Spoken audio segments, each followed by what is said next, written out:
فَإِذَا قَرَأْتَ الْقُرْآنَ فَاسْتَعِذْ بِاللَّهِ مِنَ الشَّيْطَانِ الرَّجِيمِ، جب قرآن پڑھنے لگو ارادہ کرو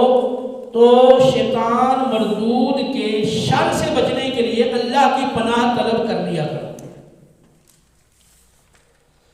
مختلف مواقع پر مختلف کام کرنے سے پہلے تعوذ کی، اللہ کی بارگاہ سے پناہ طلب کرنے کی اہمیت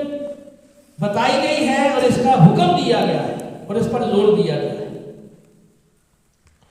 اس کی وجہ یہ ہے کہ شیطان ہمارا شروع سے ہی دشمن چلا رہا ہے،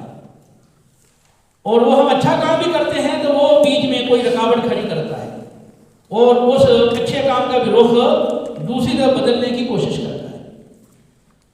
اس کے حوالے سے سورۃ الاعراف کی کچھ آیات وہ بڑی اس حوالے سے